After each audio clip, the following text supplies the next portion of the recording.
Hello, I'm John Coleman from ApocatastasisInstitute, an Institute for the Humanities and Alternative College and High School here on New Milford, Connecticut, USA.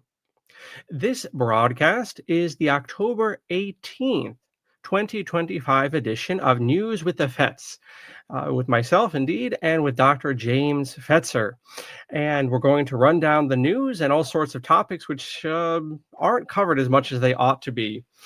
Before we get going, just one announcement on this end of things, and that is in a few weeks, we're going to be running a course called The Sons of Issachar. And what on earth is that about, you might ask? Something very appropriate, I think, to this series, and that is historical cycles. You know, we read the news, we follow the events, and we often don't realize in the big picture that history runs in cycles. So if you go to our main page, which is ticking below, you can see the poster for that and the different scholars we're going to dive into. And indeed, that course is running in a few weeks' time. So giddy up on doing your cogitating. With that being said, welcome, Dr. Fetzer. Please unmute and tell us how you've been and get cracking there. Doing fine, John, and always a pleasure to join you on a weekly basis. We begin with President Trump dropping a bombshell that the Smith-Munn Act is going to be restored to its original glory. For those unaware, the Smith-Munn Act was a 1948 statute that precluded the use of the same kinds of disinformation and propaganda that CIA, Voice of America, Radio Free Europe and so forth were broadcasting abroad to be used within the United States, effectively nullifying it by the Smith Modernization Act of 2012, just in time to bring a Sandy Hook. In other words, by nullifying the law, he legalized staged events, paid riots, all that sort of thing, which we've seen in abundance ever since, and where it's time to obliterate Obama's sabotage and take the country back to 1948, when the American people weren't brainwashed by government-backed lies. And just to enumerate, not only Sandy Hook, Boston bombing, Orlando and Dallas, Charlottesville, Parkland, Las Vegas, Buffalo, Nashville, all of those were under the law here, nullified as they were FEMA drills presented as real events, John, and it's just shocking how much has taken place. So to restore the Smith-Munn Act should put an end to at least a lot, if not all, of the nonsense. Meanwhile, 20 CIA and FBI agents have confirmed Barack Obama personally worked with former CIA Director John Brennan to create the fake Russia hoax, and then hid the entire op inside a classified CIA vault for nearly a decade. 20 agents, one conspiracy, a president caught red-handed. The Obama admin didn't just spy, they manufactured lies, weaponized intelligence, and buried the evidence to protect themselves. This isn't a theory anymore, it's confirmation. Barack Obama, if there's any justice left in this world, is absolutely finished. Here you have Tulsi talking about all of this. And John, we got the whole video here. I am so proud of this woman. The Director of National Intelligence, Tulsi Gabbard, releasing a bombshell report today that shows a conspiracy by a sitting president, Barack Obama, and his intel agencies to sabotage the president-elect, Donald Trump, brainwash the electorate, and undermine the legitimacy of an election. There is irrefutable evidence that detail how President Obama and his national security team directed the creation of an intelligence community assessment that they knew was false. They knew it would promote this contrived narrative that Russia interfered in the 2016 election to help President Trump win, selling it to the American people as though it were true. It wasn't. Gabbard got her hands on a House intel report that's been locked away in a CIA vault for almost a decade. Investigators spent over 2,000 hours looking into how the Russia hoax was born interviewing 20 CIA and FBI officials. And it turns out that the Obama administration doctored the intelligence to make it look like Putin and Trump stole the election.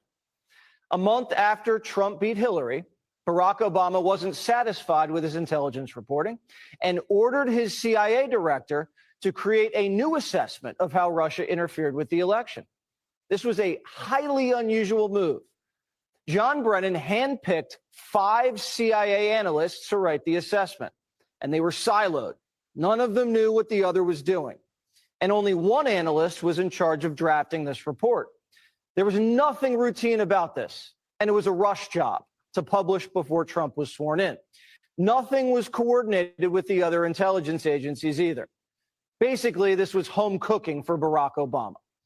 There were 4 key elements from the assessment that were repeated over and over again and formed the basis of the Russia hoax and the Robert Mueller witch hunt. 1, that Vladimir Putin wanted Donald Trump to win. 2, Putin took action to help Trump win.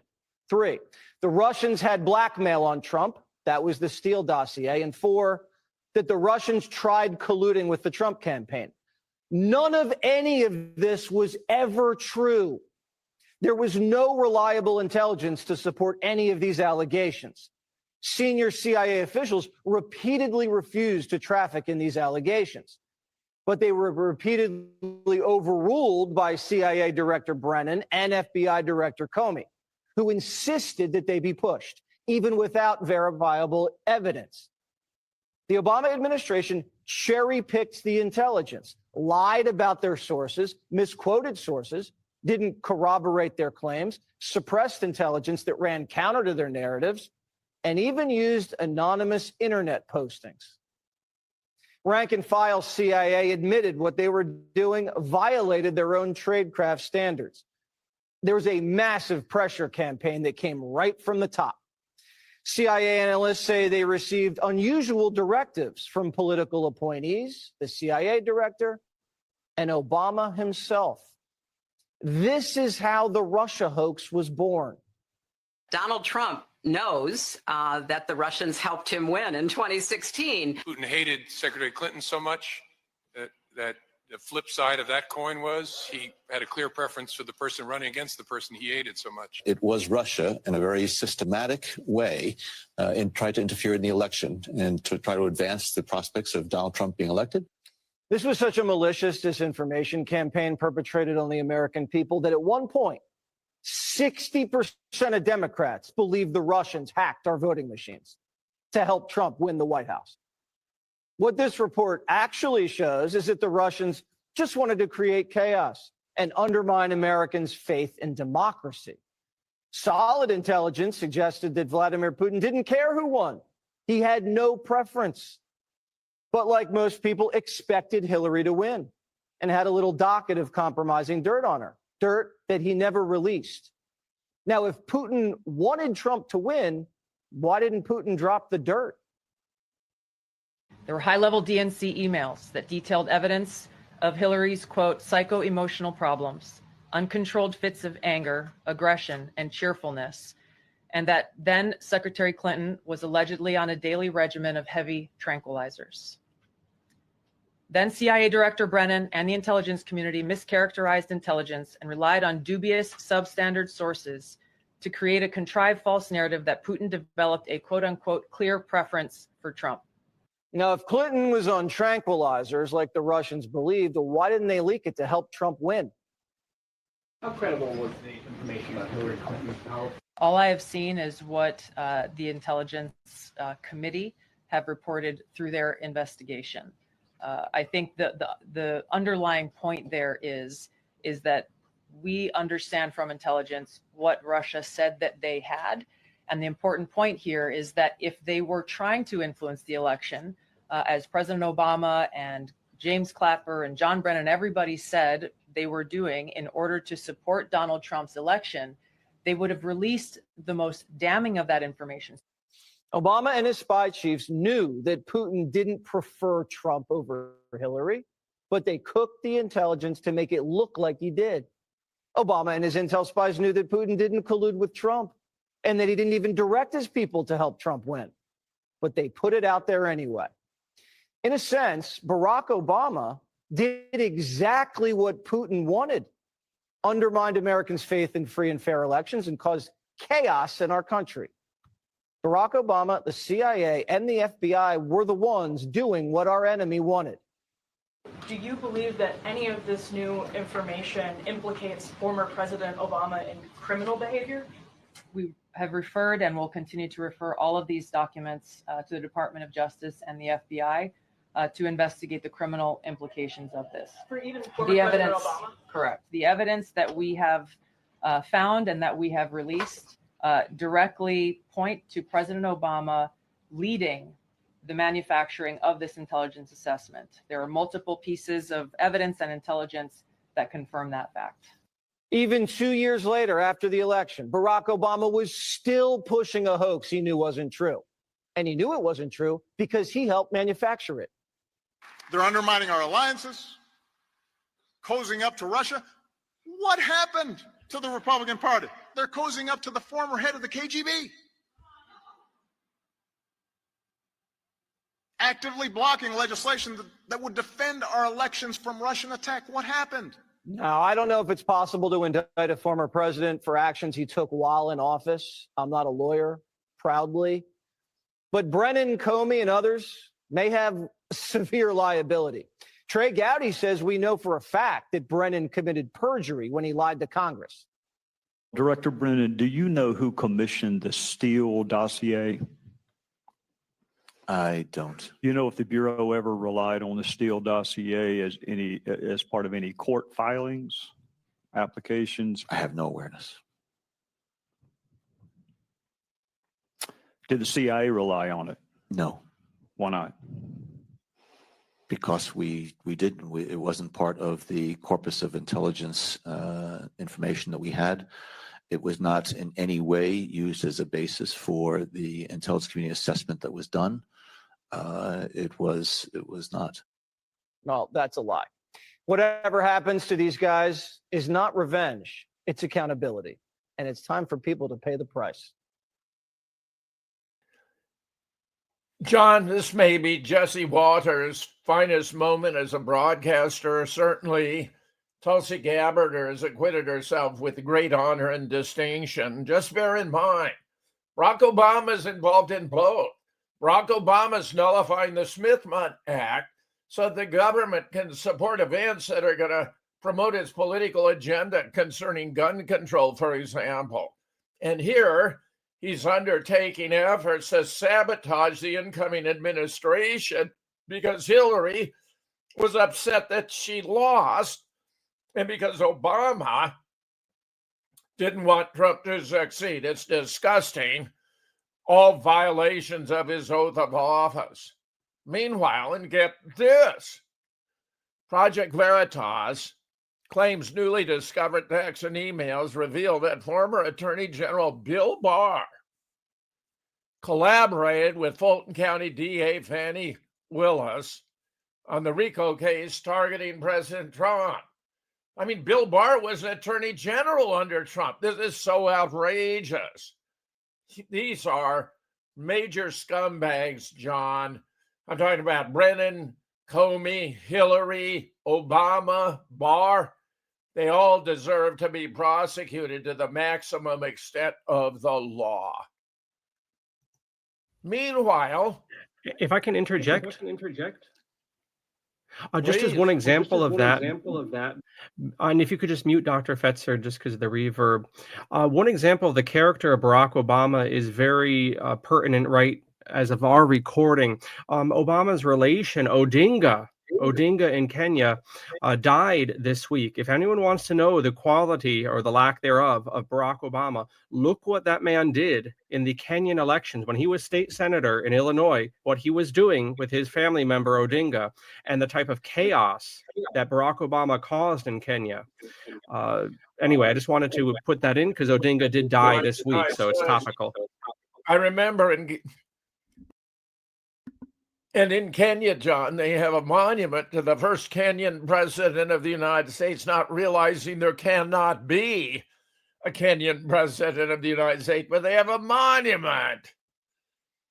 Now, what we have here, Trump giving probably the Medal of Freedom to Miriam Adelson, his major contributor, is one of a number of recent occasions when he's admitted he's bought and sold and paid for by the Israeli Zionist establishment. John, if you could play the video here. Israeli. It's bizarre how little mainstream attention is given to the fact that the President of the United States has repeatedly confessed to being bought and owned by the world's richest Israeli, especially given how intensely fixated his political opposition was on the possibility that he was compromised by a foreign government during his first term. During a speech before the Israeli parliament on Monday, President Trump once again publicly admitted that he has implemented Israel-friendly policies at the behest of Israeli-American billionaire Miriam Adelson and her late husband Sheldon, this time adding that he believes Adelson favors Israel over the United States. Here's a transcript of Trump's remarks. As president, I terminated the disastrous Iran nuclear deal, and ultimately I terminated Iran's nuclear program with things called B-2 bombers. It was swift and it was accurate and it was a military beauty. I authorized the spending of billions of dollars, which went to Israel's defense, as you know. And after years of broken promises from many other American presidents, you know that they kept promising, I never understood it until I got there. There was a lot of pressure put on these presidents. It was put on me too, but I didn't yield to the pressure. But every president for decades said, we're going to do it. The difference is I kept my promise and officially recognized the capital of Israel and moved the American embassy to Jerusalem. Isn't that right, Miriam? Look at Miriam. She's back there. Stand up. Miriam and Sheldon Adelson would come into the office and call me. They'd call me. I think they had more trips to the White House than anybody else, I guess. Look at her sitting there so innocently. Got $60 billion in the bank. $60 billion. And she loves, I think she said, no more. She loves Israel, but she loves it. And they would come in, and her husband was a very aggressive man, but I loved him. He was very aggressive, very supportive of me, and he'd call up, can I come over and see you? And I'd say, Sheldon, I'm the president of the United States. It doesn't work that way. He'd come in. But they were very responsible for so much, including getting me thinking about Golan Heights, which is probably one of the greatest things that ever happened. Miriam, stand up, please. She really is. I mean, she loves this country. She loves this country. Her and her husband are so incredible. We miss him so dearly. But I actually asked her, I'm going to get her in trouble with this, but I actually asked her once. I said, so Miriam, I know you love Israel. What do you love more, the United States or Israel? She refused to answer. That might mean Israel, I must say. We love you. Thank you, darling, for being here. That's a great honor. Great honor. She's a wonderful woman. She's a great woman. End quote. Sheldon Adelson reportedly gave Trump and the Republicans over $424 million in campaign funding from 2016 up until his death in 2021. His widow, Miriam, continued her husband's legacy and poured a further $100 million into Trump's 2024 presidential campaign. On the 2024 campaign trail, Trump also admitted to being controlled by Adelson cash. Here's a transcript of those remarks. Just as I promised, I recognized Israel's eternal capital and opened the American embassy in Jerusalem. Jerusalem became the capital. I also recognized Israeli sovereignty over the Golan Heights. You know, Miriam and Sheldon would come into the White House probably almost more than anybody outside of people who worked there. And they were always after, as soon as I'd give them something, always for Israel. As soon as I'd give them something, they'd want something else. I'd say, give me a couple of weeks, will you please? But I gave them the Golan Heights. They never even asked for it.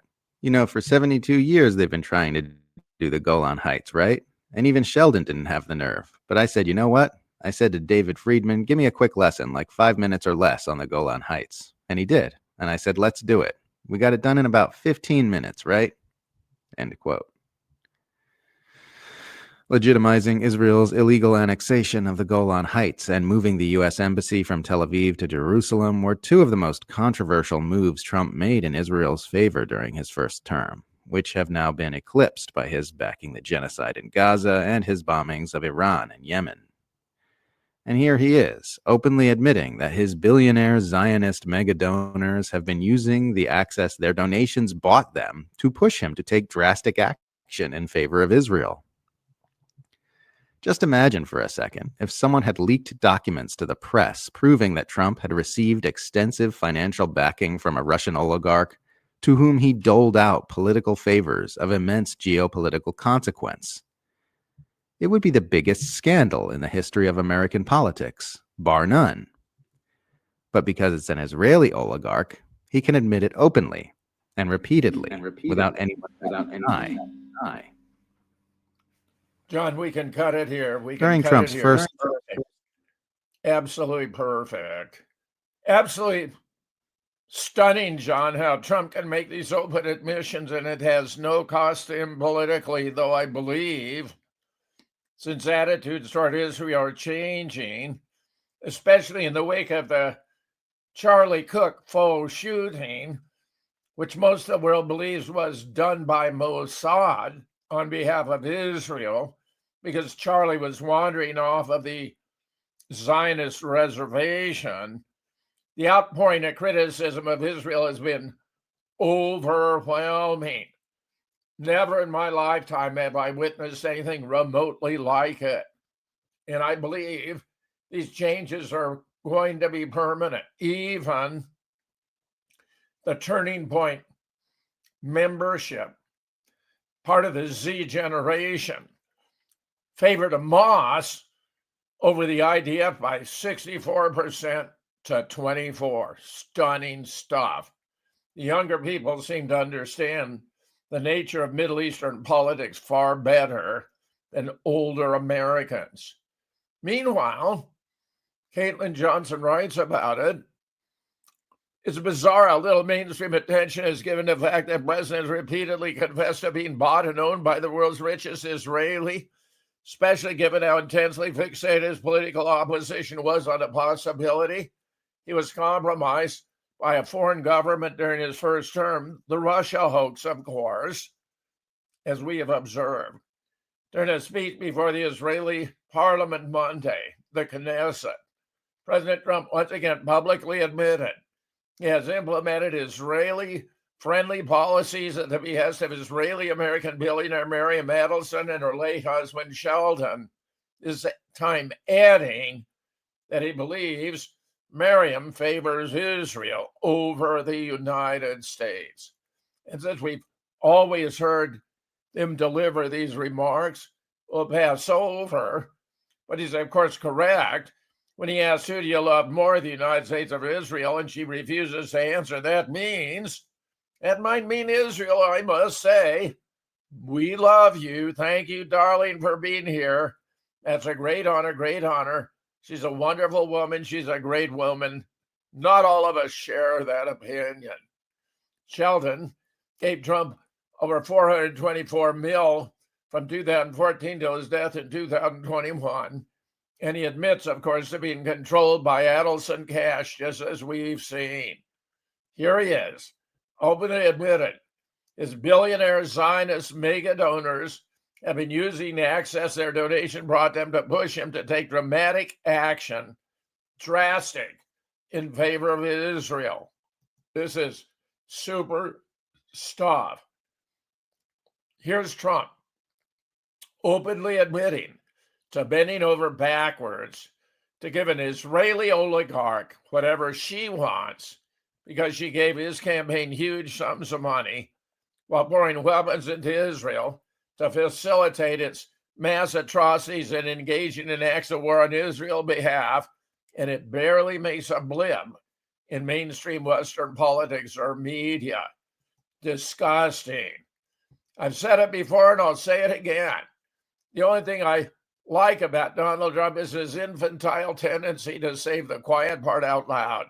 He advances the same kinds of abuse as his predecessors, who are no less corrupt and controlled, but he exposes the underlying mechanics of those abuses in ways that more refined presidents never would. I think that's exactly right. Meanwhile, here it is. Damning email obtained by King Solomon through the Freedom of Information Act confirms the Central Intelligence Agency conspired and succeeded in the overthrow of the United States government on November 3rd, 2020. This was stealing the election for Joe Biden over Donald Trump. John, look at the major exposés we have here in our show tonight. Stunning stuff. In a stunning exchange, CIA Director Mike Morrell turns to fellow director John Brennan and asks if he would join toppling the United States government during the November 3rd, 2020 election. Brennan not only agrees, but expresses his gratitude. CIA Mike Morrell, can I add your name to this list? We'll be adding Leon Panetta, Sue Gordon, Judd Johnson, George, Lisa Monaco, and Mike Rogers.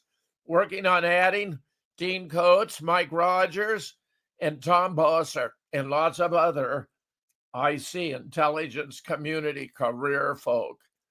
Trying to give the incapacitated vegetable, that's Biden, particularly during the debate on Thursday, a talking point to push back on Trump on this issue. And John Brennan replies, okay, Michael, add my name to the list. Good initiative. Thanks for asking me to sign on. It wasn't just 51 former intel officers that were involved. The CIA itself was actively involved as well, and its director, Gina Haspel, approved it. Thus, we have David Carlins was informed about the Hunter Biden intel statement by a CIA employee. David Cairns was read the text from the statement by a CIA employee. David Cairns was asked to sign the statement by a CIA employee. Janice Cairns is retired CIA in 1995, also asked to sign the letter. Mike Morrell testified such action by a CIA employee would be unethical and inappropriate. Well, here we have the names of the 51 intel officials who overthrew the United States government. Very disturbing list. Jim Clapper, Michael Hayden, Leon Panetta, John Brennan, Thomas Fingar, Rick Leggett, John McLaughlin, Michael Morrell, Mike Vickers, Doug Wise, Nick Rasmussen, Russ Travers, Andrew Liebman, John Mosman, Larry Pfeiffer, Jeremy Bash, Rodney Snyder, Glenn Gerstel, David Buckley, Nada Bokos, Patty Bradmeyer, James Bruce, David Carrions, Janice Carrion, Paul Cobell, Peter Corsell, Scott Davis, Roger Zane George, Stephen L. Hall, Kent Harrington, Don Hepburn, Timothy D. Kilburn, Ron Parks, Joanna Heisted Mendez, Emil Nakaya, Gerald A. O'Shea, Dave Priest, Pam Persilli, Mark Polymeropoulos, Chris Savos, Nick Shapiro, John Cipher, Stephen Slick, Cynthia Strand, Greg Terbell, David Terry, Greg Heverton, John Tullis, David A. Vernell, Winston Wiley, and Kristen Wood. They all belong in prison for very long, if not life terms, John. Meanwhile, Director of the Federal Bureau of Investigation, Cass Patel, since its inception in 1947, the CIA has a legal mandate to never interfere domestically, especially with partisan politics. And this letter shows that Gina Haspel's CIA broke that mandate. That legal mandate did just that, and her employees went out and had signatories added to a letter they knew contained false information. And there better be a whole host of subpoenas going out to Gina Haspel.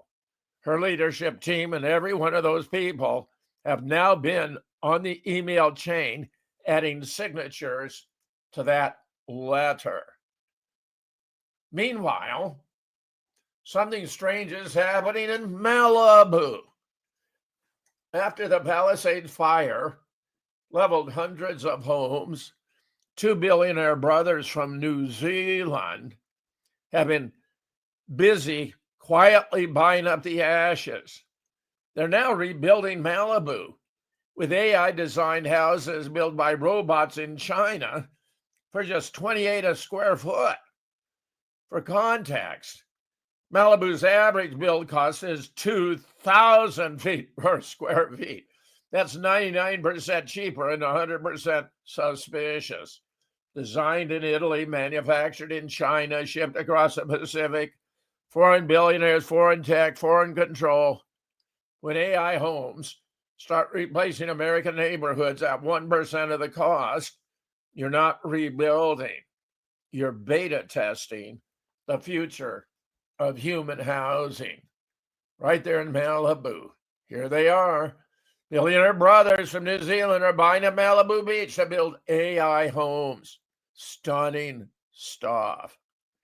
Meanwhile, Vigilant Fox reports in 2014, 300 scientists warned Anthony Fauci would start a global pandemic. Following the high-profile escape of 3 bugs from U.S. labs, the 300 scientists sent a letter to President Obama. Notice how President Obama comes up again and again and again. If there's something shady, unconstitutional, sabotaging the integrity of the government of the United States, Barack Obama was there, urging him to shut down Anthony Fauci's gain-of-function research. Obama issued a moratorium and shut down 18 of the worst projects by Anthony Fauci, but in the end, he didn't really shut them down.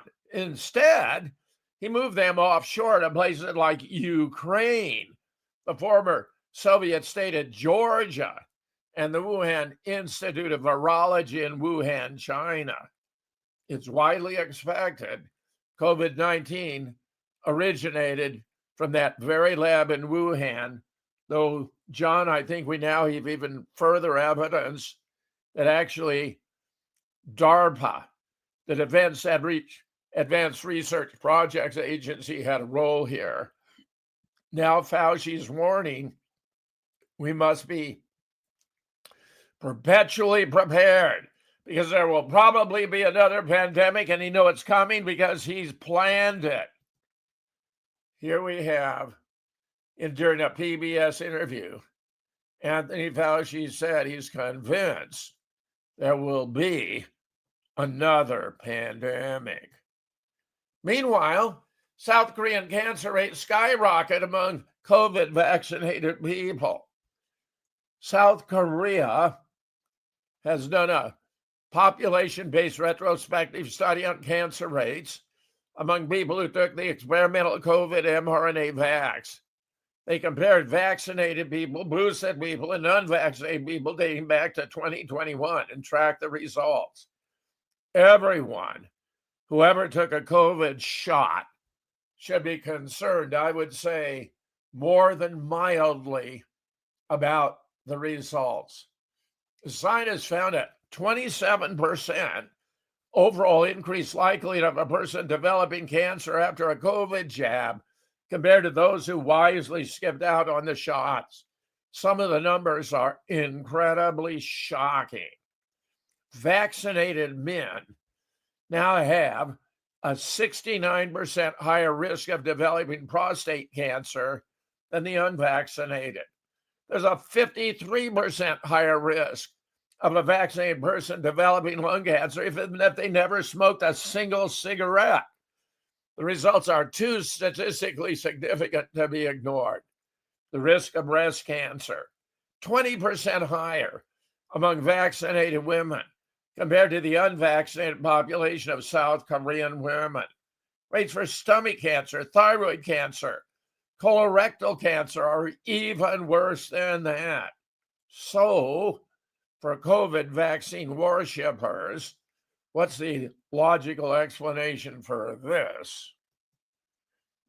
Why are people who took COVID jabs and boosters getting cancer at much higher rates, while the cancer rate among the unvaxxed are unchanged? Think about it really hard. mRNA worshippers. Why is this happening? We promise to sit here and listen patiently as you explain this medical mystery to us. Jimmy Dore reports he's doing a great job. Meanwhile, the Barron Trump situation. Barron Trump just ordered a mega yacht worth $500 million after the biggest crash in crypto. Everyone lost money, but Barron Trump didn't. Here's Coin Bureau reporting latest. Barron Trump has reportedly made about $80 million from his Bitcoin and crypto investment as per Forbes. Barron's $80 million windfall, straight proceeds from the $WLFI rug his family orchestrated, dumping tokens right before yesterday's tariff bomb triggered the $19 billion liquidation bloodbath. Crypto's worst ever. He was knee-deep in the dollar millennium, dollar Trump scams to insider players show. Barron has made out like the proverbial bandit. One more story. A fellow named Charlie Carter, who's a comedian and was for a while a collaborator with Victor Hugo, but he became sick of Hugo's abuse of videos, media to attack others, including yours truly. And now he's put out a masterful satirical video based on facts exposing the sham. John.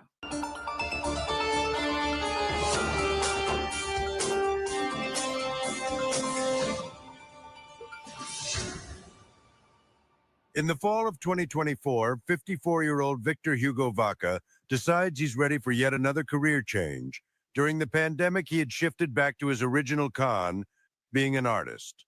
What's different about this lifelong grifter is that Victor Hugo didn't care about fast cars or beautiful women.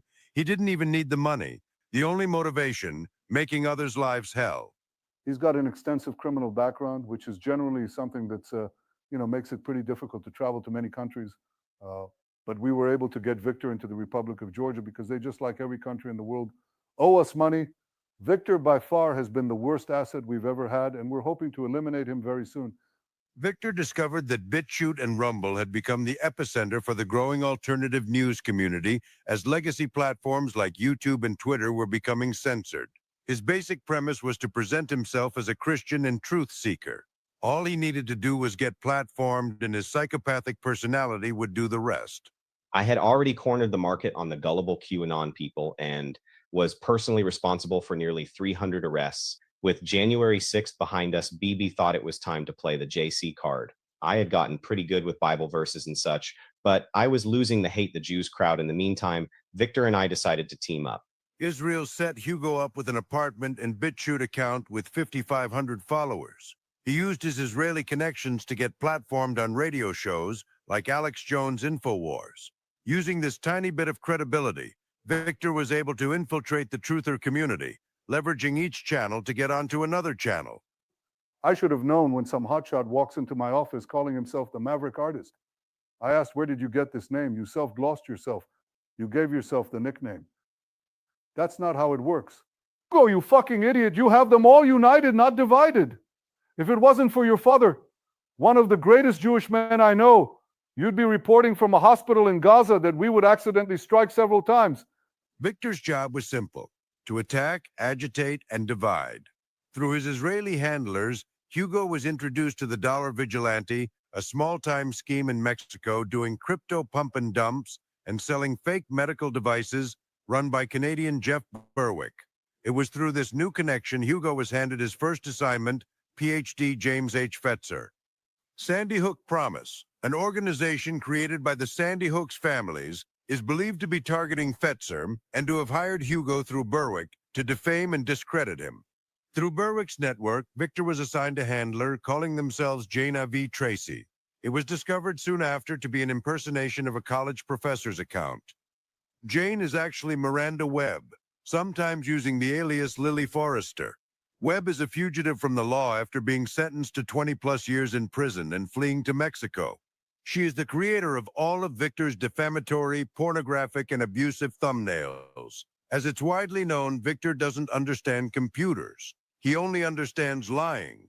Hugo has a 16-page arrest and prosecution record spanning multiple states and decades. Everywhere the hustler Victor Hugo goes, a trail of deceptive shams follow.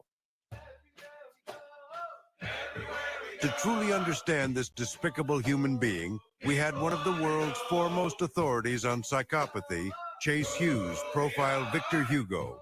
Guys that have extremely high narcissism, sociopathy, psychopathy. So I developed this like 5-page checklist that they could kind of have somebody take this assessment that would trick someone into revealing some of those traits. Not only did Victor Hugo score a perfect score on the psychopath test, so did his comrade Dustin Nemos.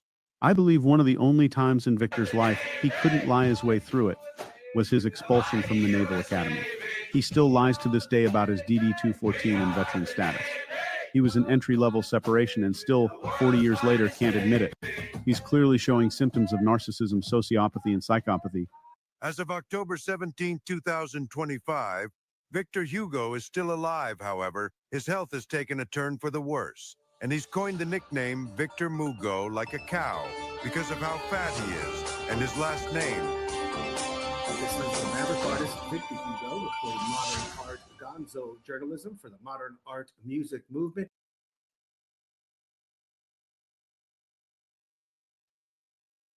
Thank you, John. Perfecto. That captures the essence of what I've been up against in the circumstances pretty well. So even though it has satirical elements, I don't know how Charlie does it. I very much doubt that Bibi Netanyahu is personally familiar with Victor Hugo, but I wouldn't mind if it all played out and that he were no longer performing his dastardly deeds under the guise of a maverick artist and a reporter who's not responsible for anything he reports, which of course has led me to bring lawsuits against BitChute and Rumble for allowing all this defamatory nonsense, much of which is sadistic and vicious, not only upon me, but colleagues of mine who've spoken up on my behalf to seek to set the record straight, not realizing Victor's uninterested in the truth, only lies and defamation that'll promote his agenda. John, once again, I thank you for these opportunities to share the latest developments with your Institute audience. It's my great pleasure. Absolutely, Dr. Fetzer, and thank you for these insights. One quick question before we knock off, and that is, how's your class going on Conspiracy 101 and critical thinking? How's that chugging along? Oh, great. It's terrific. We're through the preliminaries, and we were into JFK extensively. And now we're turning to 9/11, John. I'm very happy with the class. Very fine members, students, lots of question and participation. Very pleased. Thank you so much for subsuming it within the framework of your institute. Excellent. Yes, it's fun to drop in myself once in a while and get some of the talk that's going on there. Very interesting.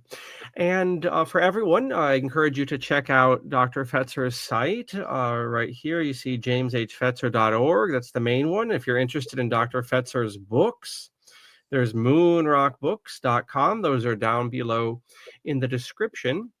And then when you're all set with that, you can take a look at ApocatastasI's site, especially our upcoming course on historical cycles.